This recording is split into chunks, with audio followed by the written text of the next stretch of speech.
I'm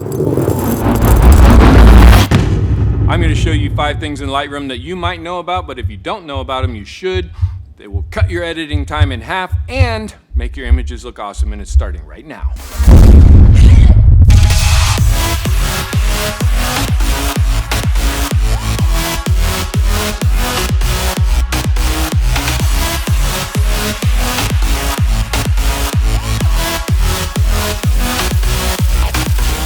So, if you're ready to do it, let's jump into the studio, onto the computer. I guess we're in the studio. Let's jump into Galactic headquarters and on the computer where I can start talking to you about how I do these 5 things in Lightroom. So one of the things that you can do for your photography to make yourself look like a pro is to make sure that your photos are straight.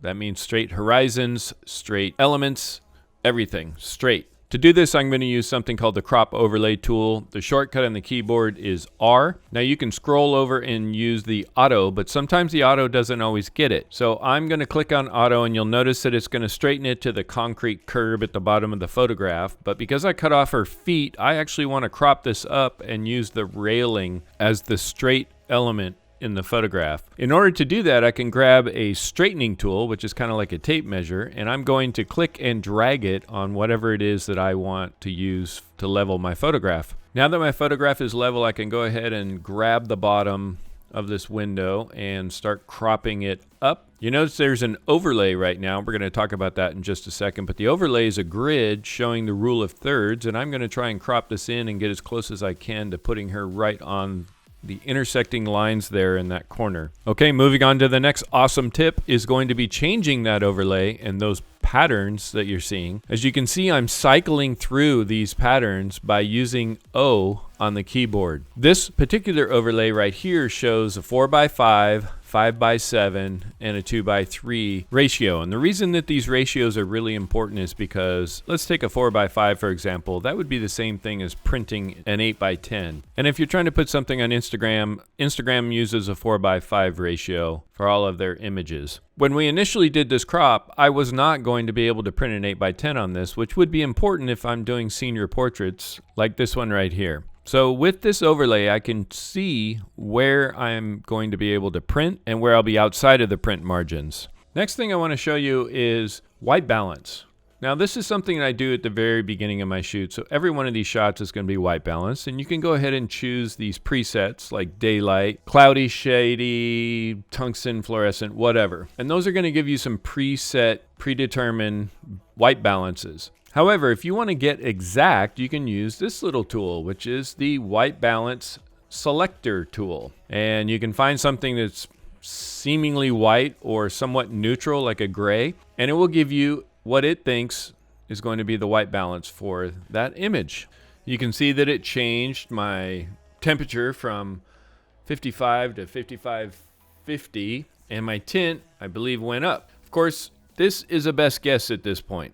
One of the things that I recommend you do before every single shoot is shoot a color checker. This is essentially a grid of colors that are known colors that when you come in and you use this white balance selector tool, you can click on a neutral gray, and because these are known colors, this is an actual balance instead of a guess. One of the reasons that I like using this color checker is because not all of these swatches on here are actually neutral. Some of them have just a slight bit of tint, so that when you use the white balance selector and click on them, it will add a little bit of warmth. And here's an extreme example. You can see that I'm at 5450 and 12 there, and now I've added a ton of warmth at 6500. I can use this sliding scale in this color checker to add warmth to the color balance without having to mess around with the sliders again. And as I mentioned at the very beginning, this is something I do at the front end of all of my editing. So once I have one image, I can go down to development settings and sync settings, and now I can go ahead and balance every single image with one quick click of the mouse. Okay, so that should save you a ton of time. So the next thing I want to show you is how to sharpen your images. Now when I import everything, I use a preset. It already has some clarity, some sharpening added to it. But let's say that you want to do some sharpening on a specific image. You can come in here to the development module, go down to detail and sharpening. I can run this sharpening up. As I was mentioning, I use a preset that brings things in at about 45.